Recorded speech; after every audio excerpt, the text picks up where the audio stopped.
Olá, graça e paz, tudo bem? Você está no canal da Missão Ressignificar, gerando uma história de transformação genuína à luz da palavra.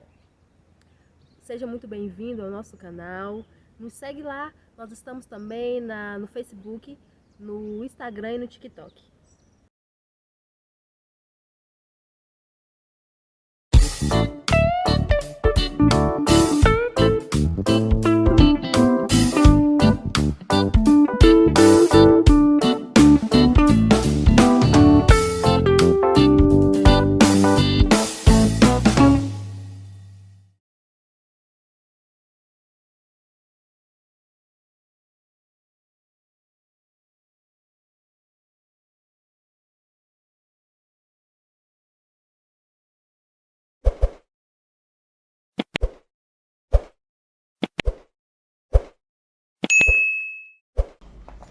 Terminada essa pequena introdução, podemos entrar na ministração de hoje? Amém. Mesmo? Amém. Hoje nós estamos falando mais uma vez, Sara, sobre apressou-se em ir. Cleiton Fix. Faz aí, Miguel. Aí, Uma preparação para enfrentar os Golias na nossa vida. E hoje é de número 15 e nós vamos falar sobre coragem. O segundo Samuel foi o quê? Foi Samuel 16, 16, 5 a 10. 5 a 10. Esther 2:5. De 5 a 10. Isso Eu vou aí. falar igual o vídeo do cara da paçoca, que eu vi esse dia. Eu vou separar aqui, 300 vezes. Tá? Eu vou soltar na íntegra. Deus só pode estar querendo falar alguma coisa comigo. Peraí. Vamos lá, nós estamos falando sobre coragem. Valeu? Peraí. Que essa pressa, querido. Peraí. Apressou-se em ir. Dá um enunciado aí de novo. Isso aí. Serra esse nome. Qual é, Sara? Apressou-se em ir. 15. Falando sobre o quê? Coragem. Da outra parte. Uma coisa que tu não tá vendo agora, né? Estou sentindo as forças indo embora, se você morreu. Simbora, apressou-se ir. Uma preparação para enfrentar os Golias da nossa vida. Número 15 hoje, falando sobre coragem. A funda era uma arma usada para arremessar pedras contra o inimigo. Era feita de couro ou tecido, presa em 2 pedaços de corda. Era feita de que, Paulo?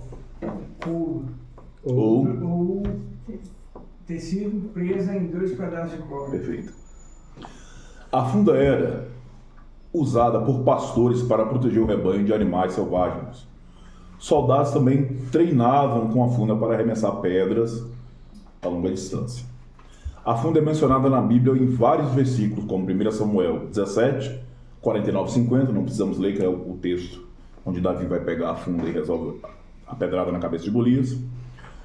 Juízes, capítulo 20, versículo 16, quem chegar lá pode ler, por favor. Juízes 20, 16.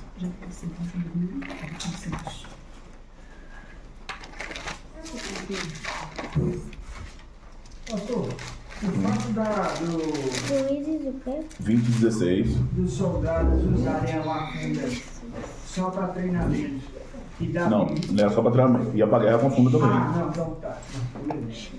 20, 16, Juízes. No meio de todo o povo havia 700 homens canhotos escolhidos, cada qual era capaz de arremessar pedras à largura de um fio de cabelo e não errar. Vem aqui. Deixa eu ver se eu consigo. Eu sou descendente deles. Vem cá, vem, Edson. Eu consigo. Vou pegar a pedra. Eu vou ficar. Deixa eu pegar pro vovô. Coloca uma maçã na cabeça do Edson e a gente dá uma pedrada Tá assim. igual o Guilherme Tel lá. Não, mãe. Agora. 1 de Crônicas 12, 2.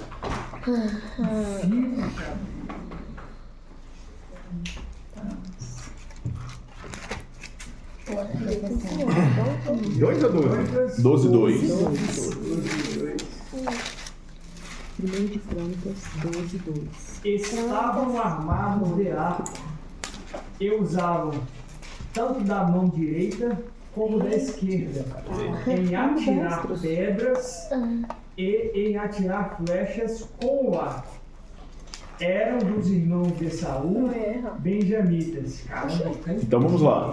Preste bem atenção. Além da ordem de acabar com os filisteus, 12:2. a lógica de derrubar o Golias na pedra, pela lógica das capacidades, das habilidades, ela precisaria repousar sobre a tribo de Benjamim, da qual Davi não tem nada a ver. O homem mais preparado para poder resolver essa questão é Saul. Do lado dos filisteus, o homem mais alto que tinha lá dentro era Golias. E do lado de Israel, o homem mais alto que tinha era Saul. O texto diz que Saul, do ombro para cima do homem mais alto que tinha lá dentro. Então ele está equiparado relativamente entre tamanho, são os dois maiores de cada um da sua nação. Saul repousa o fato de ser da tribo de Benjamim. O texto diz que tanto com a mão direita quanto com a mão esquerda, habilidoso, capaz de separar um fio de cabelo a longa distância. E ele faz parte dessa tribo. 1 Samuel capítulo 9, versículo 16 aponta isso. Vamos lá. 1 Samuel 9, 16. Atrás. Por favor. Ele nunca conheceu problema de vista. É isso. 1 Samuel capítulo 13. 9, 16. Amanhã, Nossa, a meu essa fio de hora, cabelo. enviarei um homem da terra de Benjamim, o qual ungirás por capitão sobre o meu povo de Israel. E ele livrará o meu povo da mão dos filisteus. Só um pouquinho. Repete essa parte de novo. E ele livrará o meu povo da mão dos filisteus. Repete de novo. E ele livrará o meu povo das mãos dos filisteus. Até agora, presta atenção. Deus está falando com Samuel que amanhã, a essa hora, vai mandar alguém da terra de Benjamim. Esse homem vai ser ungido e ele tem um propósito: livrar o povo da mão dos filisteus. Continua, Miguel. Porque tendo olhado para o meu povo, porque o clamor chegou a mim. Versículo 17, Monique. Quando Samuel viu Saul, o Senhor lhe disse: Eis o homem de quem eu já falará. Este dominará sobre o meu povo. Pronto. Então, Saul já sabe disso. Olha, você foi ungido hoje. Você foi levantado como capitão.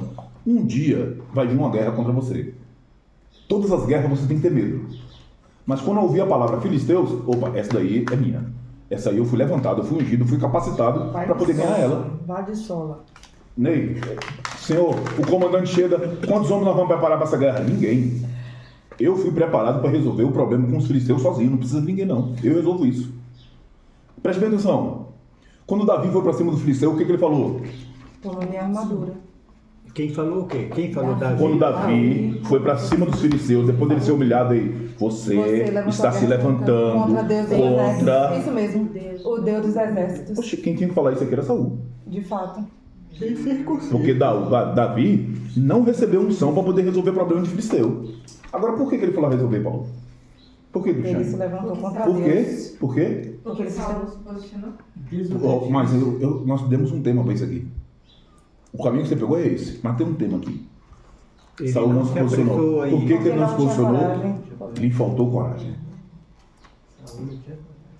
Você pode ter unção, pode ter capacidade, pode ter habilidade, você pode vir de uma descendência habilidosa nisso que você vai precisar fazer. Mas como tem DJ que gosta de citar, tudo que Deus vai te pedir vai te exigir coragem. Tudo que Deus for te pedir vai exigir de você coragem. Coragem. Deus abre mão de usar os habilidosos para usar os corajosos. Deus abre mão de usar os habilidosos para usar os corajosos. Não fique achando que no tempo de Gideão não tivesse homem com muito mais capacidade do que Gideão para poder lidar. Não fique achando que, logicamente falando, Davi com Abraão, com aqueles 300 e poucos nascidos da sua casa, teria condições de vencer aquela guerra se Deus não intervisse no meio. Não fique achando que Josué, ia conseguir uma batalha só porque Moisés está lá em cima do monte. Porque Moisés poderia muito bem estar lá em cima do monte orando, mas se não há coragem no coração de Josué, esquece. E pesa sobre nós, deu um pitoco na areia, por favor. Pesa sobre nós o fato de que nós somos uma cambada de cristãos frouxos. Nós não temos coragem. Nós não temos coragem. Nós temos medo e vergonha de evangelizar. Tem determinadas vezes que é importante a gente ficar calado, mas tem hora que você sente no coração que você deveria abrir a boca na frente do mercado, no ônibus, seja lá, e você se cala por medo. E Deus não tem pedido coisas absurdas. Eu estava falando com o Dislene ontem, por exemplo, sobre a questão de Oséias. Oséias recebeu uma ordem de poder pegar uma mulher prostituta e casar com ela. E aquela mulher prostituta diz muito respeito a quem nós somos. Pecadores ao extremo. O problema é que nos está faltando coragem dos Oséias desse tempo. Está faltando Oséias nesse tempo para poder vir e ter coragem de nos relir. Porque nós não queremos manchar a nossa reputação. Eu sou crente. Se me verem sentado naquela mesa, ou se passarem e me olharem naquele lugar, acaba com a minha reputação na igreja, no trabalho, na etc, coisa e tal. Mas Deus mandou você ir. Então, não existe em nenhum lugar na Bíblia Deus chegando e falando: Davi, meu servo, levanta desse curral e vai lá e dá uma pedrada na cabeça de Golias. Quem recebeu essa ordem não foi Davi, foi Saul. Mas Deus encontrou em Davi algo que Saul não tinha: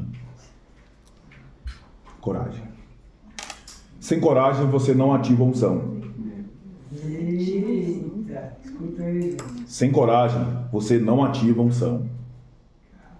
A fada madrinha ficou passada e sem asa. É que a Gleice falou em fada madrinha. Deixa esse negócio de lado. Né? Na futuro dela. Caramba. Sem unção, o sobrenatural não vai agir na sua vida. É um efeito em cadeia. E sem o sobrenatural na sua vida, se prepare para ajoelhar-se diante de Golias.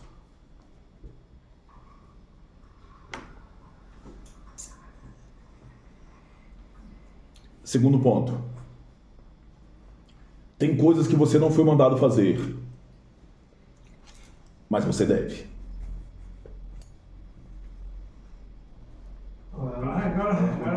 Deus não mandou Davi ir resolver nada com Golias. Mas ele sentiu a afronta de Golias, não contra ele, mas sim contra o Deus dos exércitos. É isso. Ele não foi chamado É sobre pra isso. mas ele falou assim: ué, é contra... Você tá maluco? Você é doido? Você está afrontando os exércitos do Deus vivo. Você vem a mim com paus e espadas, mas eu vou a ti em nome do Senhor dos exércitos. Eu fico imaginando Deus em cima do trono falando: esse pequenininho aí. Vai ser meu rei agora. Agora vai ser. Me matou de susto. Como diz? Qual era o segundo ponto? Eu não repito. Não? Qual ponto? Não sei se você falou assim. Tem coisas que você não foi chamado para fazer, mas deve. Então tem um monte de coisas, por exemplo, que não tem nada a ver comigo. Tem um monte de gente sofrendo aí que não tem nada a ver comigo. Não é eu que estou batendo na mulher do outro, não é eu que estou deixando o filho de fulano passar fome. Não é culpa de minha que fulano está doente. Não tem nada a ver com isso. Deus não me mandou, em grande parte, poder lidar, mas eu devo. Tem determinadas situações que é uma afronta ao Deus vivo. E é impossível você ficar quieto, omisso e concordando com isso. Eu tenho tomado um hábito horrível. Eu vou acabar apanhando uma hora acerca disso. Irmão, você tem certeza que essa história que o senhor está contando é verdadeira? Não foi? Você quer dizer que eu estou mentindo? Não. Não. Você está querendo dizer que eu sou mentiroso? Não, porque eu sou mentiroso não. Mas que nessa história que o senhor acabou de falar, o senhor está mentindo? Tá. Não vai estar bravo comigo até hoje. Porque se eu estou fazendo parte daquela roda e parte daquele assunto diz respeito a mim, eu sair calado dessa conversa é concordar com aquilo. E eu não faço parte disso. A história toda não foi assim. E antes eu ficava muito calado no que diz respeito a isso. E aí as inimizades, Paulo, começam a acontecer. Porque você antes não era assim. De forma natural. E agora você passou a ser. Por quê? Por quê? Então, e talvez seja uma tarefa difícil. O que é que você tem? O que é que você tem que fazer que muitas das vezes você nem recebeu ordem para isso e que nisso você está sendo omisso? E o que foi que Deus não mandou você fazer e que você está mais omisso ainda e está fazendo? Porque nenhuma nem outra glorificam o nome do Senhor. Ai, amado. Caramba. Não é se você é capaz, é se você tem coragem. Gente, alguém dá um amém aí. Amém. Amém. Não, mas... Tem uma frase esquisita aí, eu não gosto muito de usar ela. Ah, Deus não escolhe os capacitados, mas capacitados escolhidos. Isso é papo de... Se virou corte do... pra estragar esse negócio aí, né? Isso aí. Acho que vai um pouco além disso. Todo mundo agora. Não é se você é capaz, é? Se você tem coragem. Mas você falou antes, Deus abre mão de usar os habilidosos para usar os corajosos. E muitas das vezes nós estamos querendo, nós estamos falando não para determinadas coisas que Deus nos pede para poder fazer, porque nós olhamos para dentro de nós e Senhor, eu não tenho capacidade para poder fazer isso. Sim, Deus já sabia, porque quando Deus te chamou para poder fazer, Ele só te chamou primeiro porque você não tem capacidade para poder fazer.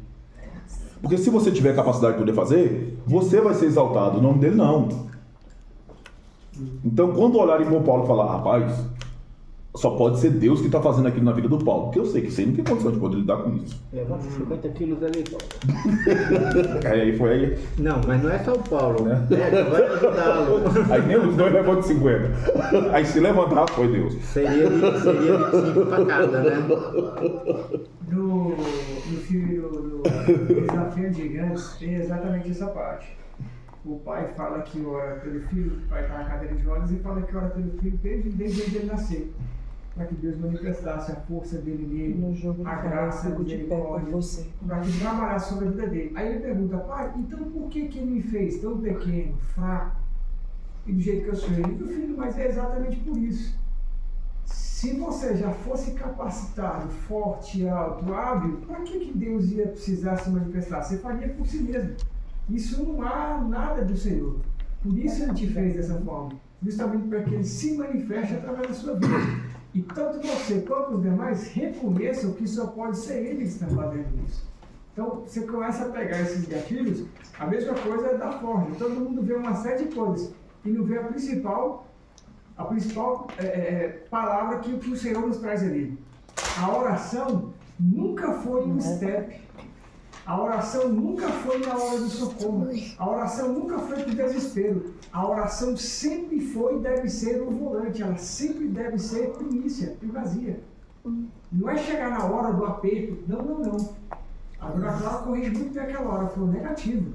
A oração não é um pedido de socorro dentro da urgência. Já deve ser a nossa vida constantemente orando e ela traça isso. E em paralelo, junto da palavra. Se tem abastecimento de oração e não tem palavra, e o cumprimento dela na nossa vida, foi o que ela fala. Inútil temos sido.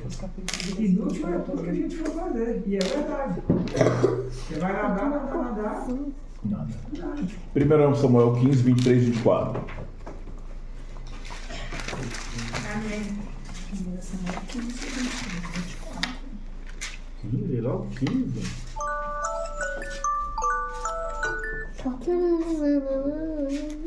Pois a rebelião é como o pecado de feitiçaria, e a teimosia é como a iniquidade e idolatria.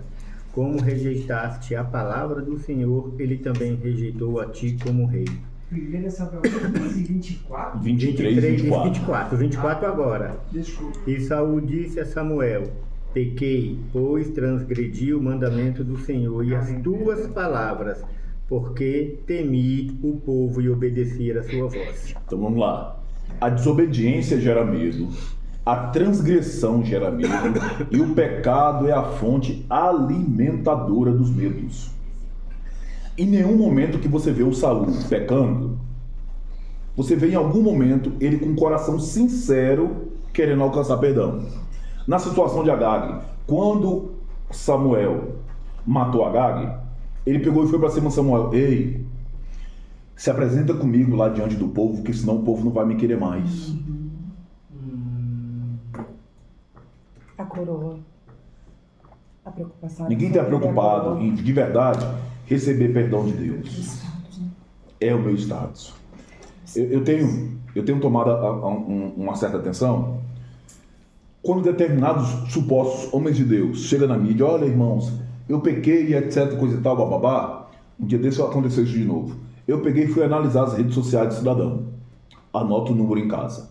Uma semana depois eu vou lá ver de novo. Cresceu. É ao contrário, exatamente. Eu sei que então, passou a ser nos nossos dias hoje uma temática de crescimento das nossas redes sociais, que vai gerar publi, que gera engajamento, que traz mais dinheiro, etc, coisa e tal. Não é o fato de você querer receber perdão de Deus. Não. Mas você se expor. Porque a questão do pedido de perdão público, ele é importante, é extremamente válido. Só que na maioria das vezes, e esse caso específico eu analiso, que talvez seja isso, é uma necessidade do meu crescimento.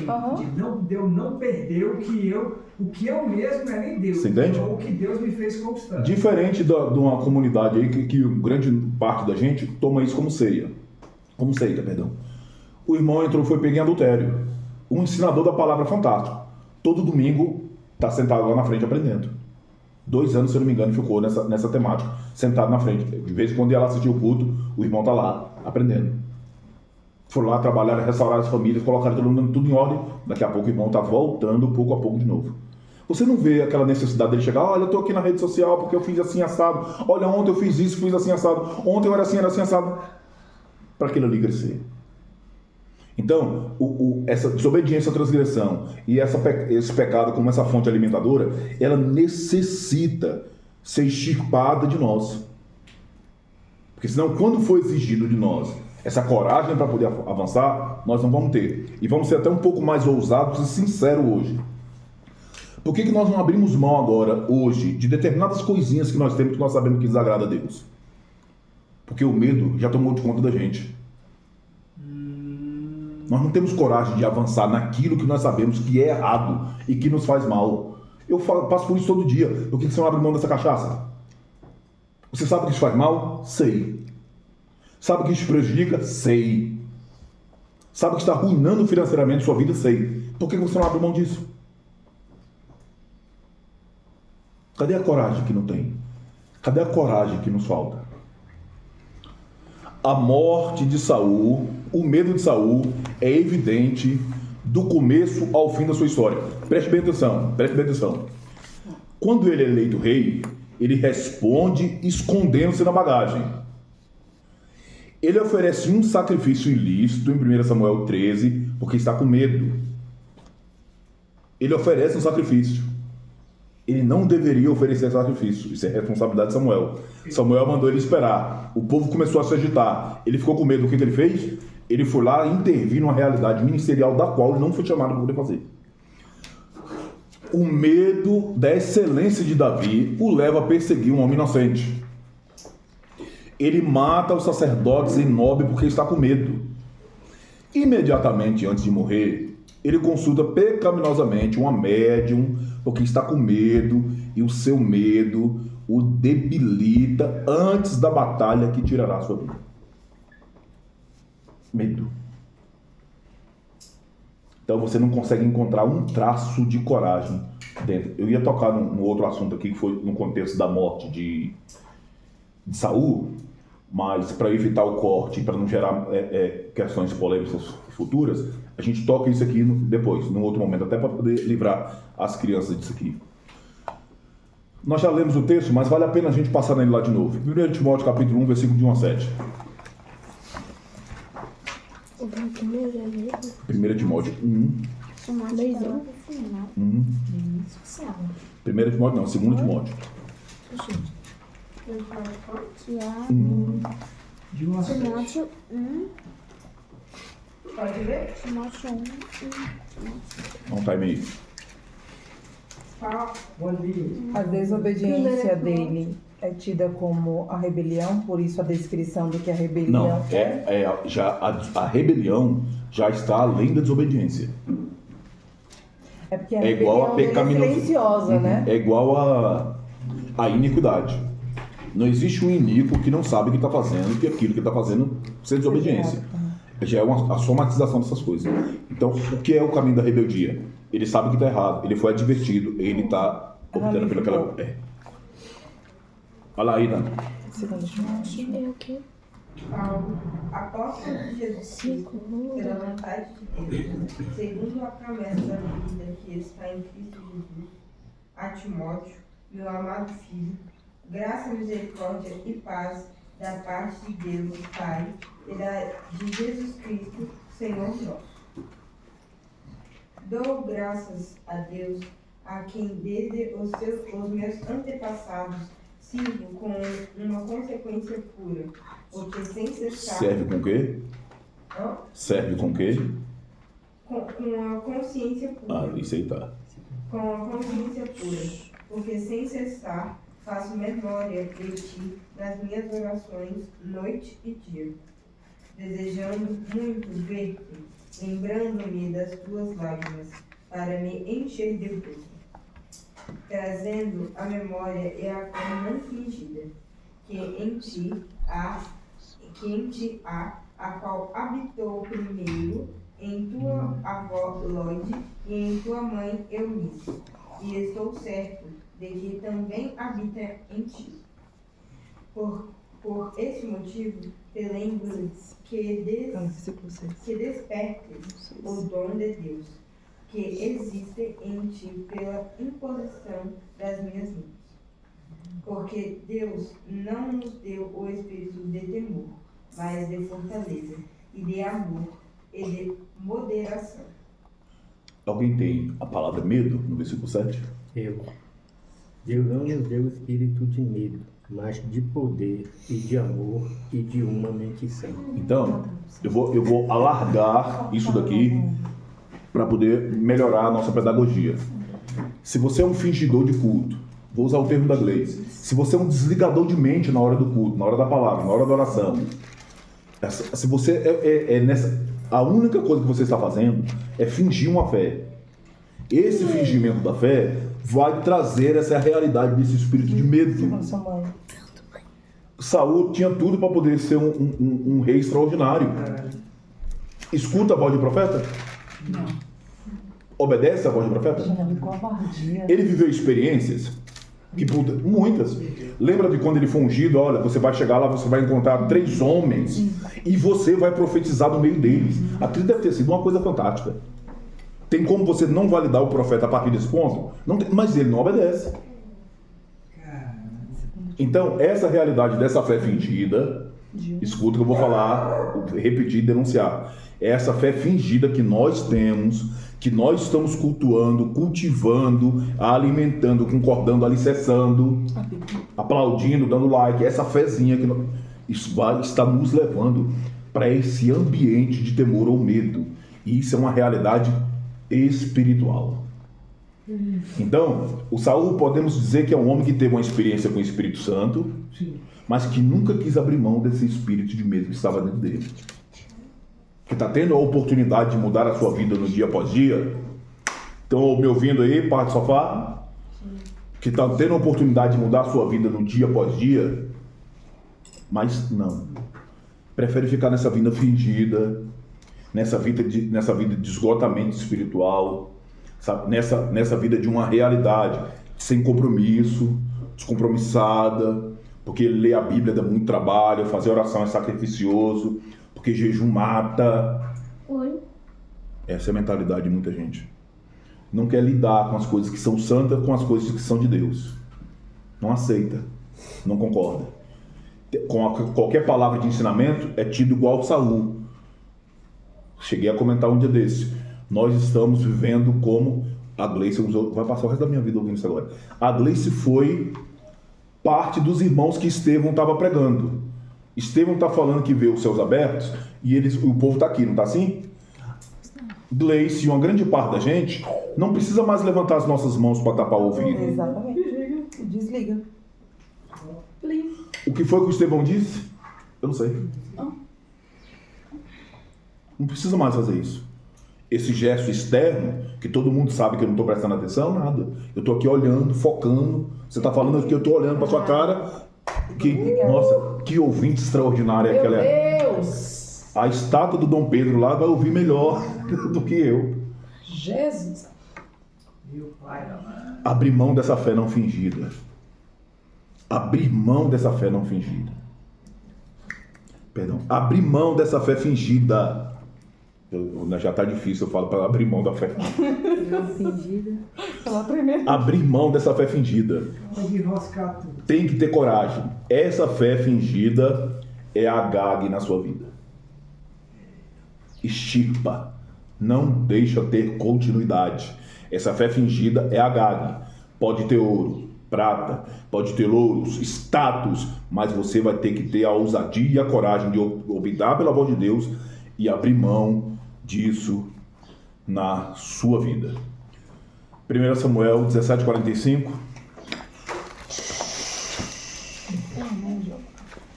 Samuel está... 1 Samuel. 17, 17:45. Pode ler quem chegou. Então disse Davi ao filisteu: Tu vens a mim com uma espada e com uma lança e com um escudo, mas eu vou a ti em nome do Senhor dos Exércitos, o Deus dos exércitos, o Deus dos exércitos de Israel, a quem tu desafiaste. Medo. Depender de si e das suas habilidades. Vou repetir. Medo. Depender de si e das suas habilidades. É um espaço que você não deixa Deus agir porque você sabe. É um lugar que você não concorda que Deus vai lá meter a mão porque você sabe. Você estudou, você se formou, você está habilitado, você está capacitado para isso. Eu dirijo, mas não é pelo fato de que eu sei dirigir que eu não oro todos os dias ao meter a mão naquele volante daquele carro. Eu não posso depender da minha habilidade, porque se eu depender da minha habilidade, isso é medo. Eu preciso de Deus em tudo que eu vou viver, em tudo que eu for fazer. Formado, capacitado, instruído. Deus, entra aqui. Coragem. A dependência total de Deus em tudo. Senhor, eu dou conta. Eu tenho uma habilidade para isso, eu tenho capacidade. Tu me formou, tu me deu, mas eu preciso do Senhor aqui. Então, relacione isso na sua vida. Que o medo é essa autoconfiança que você tem na sua habilidade sem Deus, deixando Deus de lado, deixando Deus no canto. Senhor, não perca seu tempo. Não perca seu tempo me ajudando aqui não, que eu dou conta. Salmos 27:7. Essa aqui eu não preciso de Deus, não, eu sei.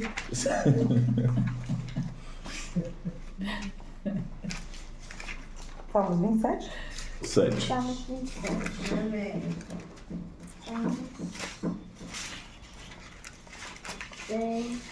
Lê.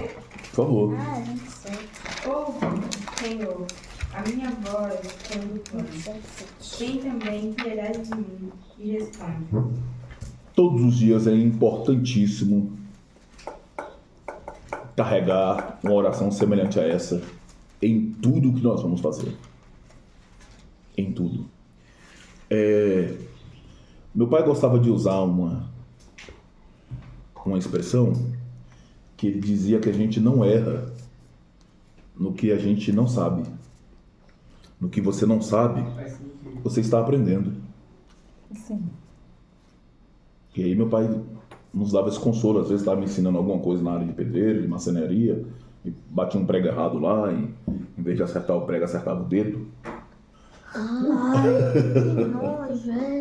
Então eu preciso ter essa dependência do guiar de Deus, do caminho de Deus, da orientação de Deus em tudo.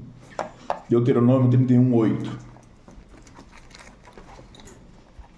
Meu Deus. Mas é isso mesmo.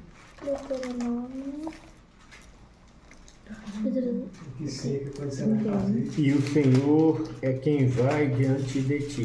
Ele estará contigo, não te deixará, nem te desamparará. Não temas, nem desanimes. Eu vou na nação de Israel. Já saiu com essa palavra. Não tem que ter medo. O Deus está diante de ti. Cara, pode se levantar a nação que for. Como eu falei de Saul agora. É guerra contra os filisteus? É. Não, ninguém precisa sair de casa não. Pode continuar a vida normal que você resolve sozinho. Eu fui chamado para isso. Eu fui separado para isso. Eu fui ungido para isso. Ele não. Marcos 6. Marcos 6:1.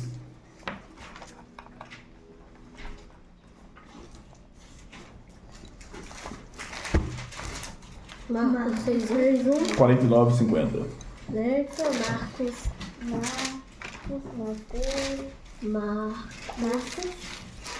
6. 49. Deixa eu me ver na chegar aqui. 6, 49 e 50. Chegamos? Vai, Paulo. Mas quando eles ouviram andar sobre o mar, cuidado que era um fantasma, e deram grandes gritos. 50. Porque todos ouviam e perturbaram-se, mas logo falou com eles e disse-lhes: tende bom ânimo, sou eu, não temais. Alguém tem a versão de tenha medo, não tenha medo? Sure. Mas enfim, preste bem atenção. Presta atenção. A cena. Eles estão no barco, o barco, impulsionado pelas águas, foi lançado. E daqui a pouco vem Jesus andando sobre as águas. A primeira percepção que eles tiveram é que tinha um fantasma vindo diante deles. Por que eles entenderam que tinha um fantasma? Medo. É a mesma coisa de uma certa pessoa que um dia resolveu correr com medo de uma onça. Medo. Não tinha onça, não tinha nada, mas o medo produziu aquilo. Então preste bem a percepção de quem tem medo. Jesus está vindo. Mas o medo faz entender que o Cristo que vem é um fantasma. Qual é a reação que eles têm? Berro. Grito.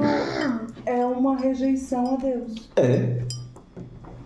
Porque o povo de Israel teve medo quando escutou a voz de Deus. Moisés, vá tu. Eu não.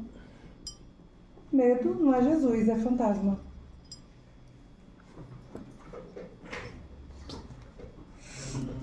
Gritaram. Berraram. 12 homens dentro de um barco, Paulo. Só não correram porque... Eu já imaginei isso. Porque Pedro não tinha andado. Só não correram porque estava no meio do mar. Mas aí, pastor, é que tá. Eu tenho que falar com essas coisas, que eu aprendi isso com o pastor. Eu parei também pensando nisso. Eu falei, Senhor, mas a grande ironia do texto está aqui. Que eu me coloco no meio dos 12. Tá lá eu com medo, todo mundo com medo. Aí um vira pro outro e fala assim, cara, vamos sair. Você para e olha e fala, tá, pra onde nós vamos agora? Corre pra onde? Estamos no meio do mar, não corre pra onde? Então, cara, você imagina a cena. Você no meio do mar revolto. Sem ter pra onde ir. Com certeza tinha um que não sabia nadar. Um olhando pro outro e falando assim, bicho, o que nós vamos fazer? O que é que eu tô fazendo na minha vida? Tá igual uma vez eu dentro de uma Kombi velha com uns amigos, né? Aí a Kombi pegou fogo e eu estava sentado. Kombi, porta fecha no meio. Eu estou sentado praticamente com a mão na maçaneta da porta. Quando eu vi que a Kombi pegou fogo, que ela parou, eu peguei, chutei a porta e saí. Quando eu saí, já estava todo mundo lá fora. Acho que já tinha gente sentado. Acho que ele estava com muito mais medo que eu. Então preste bem atenção. O medo vai alterar a nossa percepção de quem Cristo é. Sim. O medo pode impedir da gente ouvir a voz de Cristo, nos trazendo de novo a centralidade, nos trazendo de novo ao caminho, à ruptura da vida. Então preste bem atenção. A grosso modo, na sequência desse texto, poderia ter acontecido tantas coisas nesse contexto, mas não cuidaram, porque já tinham uma ideia. Já tinham uma ideia fixa na mente. É um fantasma. Já tinham projetado dentro de si que era um fantasma. Já tinham externado isso aqui aos berros e aos gritos. E aqui quero terminar. Nós precisamos aprender a ter coragem, a expressar uma fé ousada e corajosa. Ninguém vai vencer os Golias desse tempo e na nossa vida com essa vida de frouxidão e medo que nós temos carregado e sobrecarregado. Não existe coragem sem obediência à palavra. Não existe coragem sem um coração rendido aos pés da cruz. Não existe. Não existe. Sem coragem, você vai ser apenas alguém com habilidade para poder lançar pedra. Nunca com capacidade divina de fazer com que essa pedra chegue até a cabeça do Golias que precisa cair para que você resolva o resto com a espada. Não adianta sua habilidade, não adianta sua capacidade. Tudo isso que você tem sem Deus, nada é. Isso eu quero destrinchar para o todo, e o tudo na sua vida. Não adianta recursos, não adianta empresas, não adianta milhões, não adianta formação, não adianta capacidade, descendência, casas, não adianta nada sem Deus na sua vida. Se, como o texto de Deuteronômio, se ele não estiver adiante, vai ter apenas para te levar a um caminho de perda. O anular disso, pastor, é o que o senhor está falando, só para eu entender. Tá, gente, até desculpa a minha ignorância mesmo, tá? Essa aqui foi a pergunta, eu tenho carregos comigo desde o tempo de escola. E eu tinha muita gente que arrancava meu corpo quando disse, Paulo, isso é tão óbvio. Eu falei, óbvio para ti, para mim não é. Estou perguntando porque não foi óbvio para mim. E de tão óbvio. Então, para anular isso de uma vez por todas e aniquilar.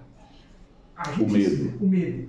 Eu sei de determinadas habilidades e domínios e questões que eu tenho. É todos os dias, com essa sinceridade, pai, eu sei que foi o Senhor que formou, eu tenho, mas eu preciso de ti nisso, eu quero entregar isso ao Senhor, eu quero ter uma dependência. É fazer isso todos os dias com tudo, né, pastor? Mas desse nível mesmo, porque a gente sabe o que a gente tem de talentos dados pelo Senhor, a gente sabe o que a gente tem de habilidade e aquilo que a gente tem condições de melhorar.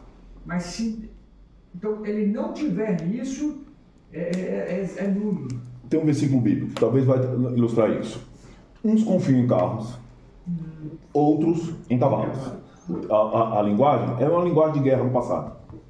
Uns confiam em carros e outros em cavalos. Foram esses que ganharam a guerra? Não.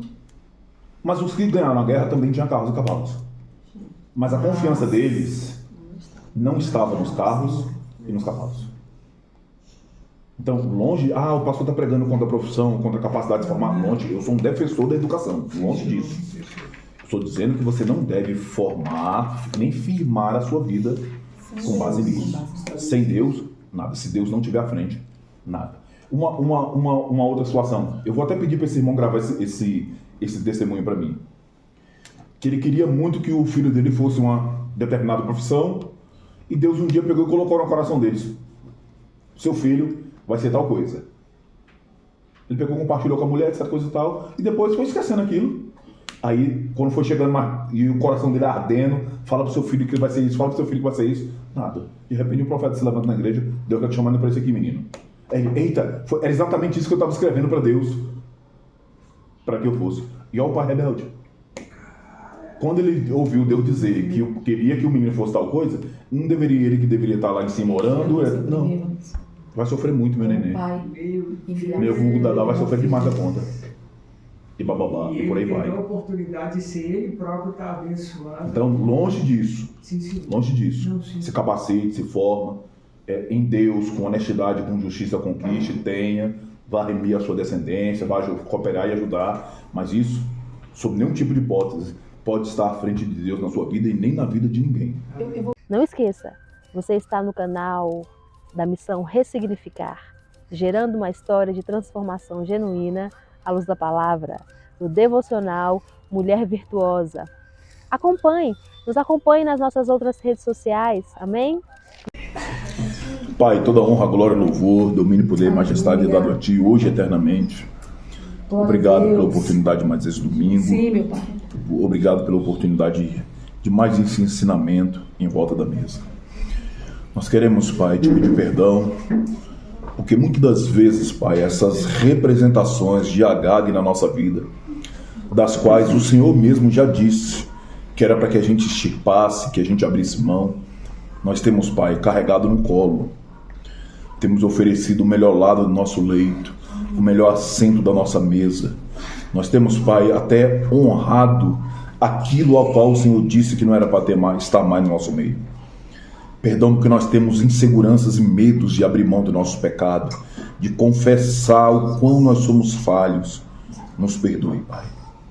Nos perdoe porque quando a Tua justiça se manifesta, nós achamos, Pai, que é as trevas que estão se levantando contra cada um de nós.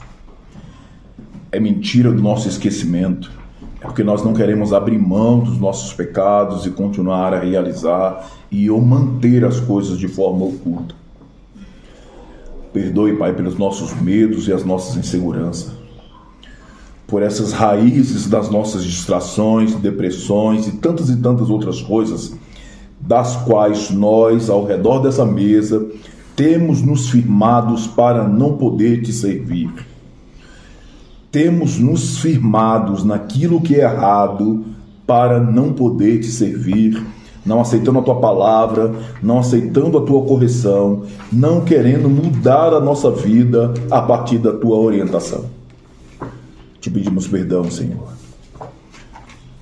Pedimos perdão porque nós não temos coragem de abrir mão dessa fé fingida. Nós não temos coragem de abrir mão de entregar a Ti um culto verdadeiro.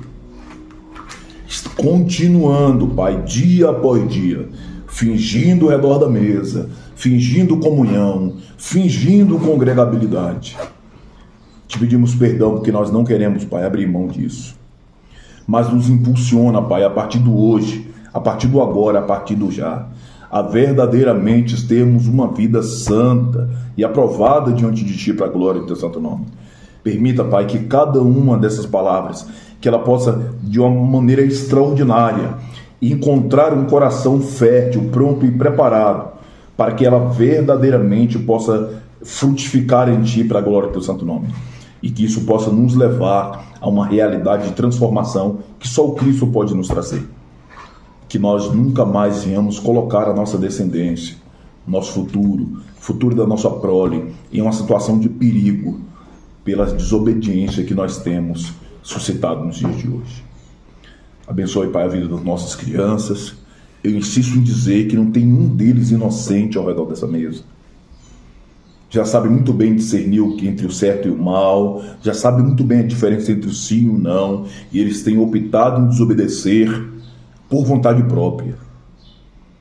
Permita, Pai, que Tu se manifestes e revele Cristo ao coração de Samuel, ao coração de Ita Miguel, ao coração de Dária, Júlia e Sara, ao coração da Monique, da Helena e de João Miguel. Permita que eles possam receber a revelação de Cristo e optar pelo Cristo Redentor, o Cristo que sara, cura e liberta para a honra e a glória do Teu santo nome. Muito obrigado, Pai, pelas famílias aqui estabelecidas. Muito obrigado por tudo que nós estamos vivendo, e permita que nós possamos crescer mais e mais em Ti, pelo poder que há no nome de Jesus. Toma a liberdade nesse momento de levantarmos como igreja em oração em favor do pastor Eduardo, em favor da pastora Cecília, em favor da sua casa, em favor do seu ministério. Ao todo nós não sabemos o que está acontecendo, mas Tu sabes. Que onde houver engano, que onde houver pecado, que nós já liberamos perdão, mas nós te pedimos, Pai, que tu venha nos corrigir com a tua graça, com o teu favor e com a tua justiça, e permita que o teu nome venha a ser glorificado e enaltecido cada vez mais pelo poder que só há no nome de Jesus.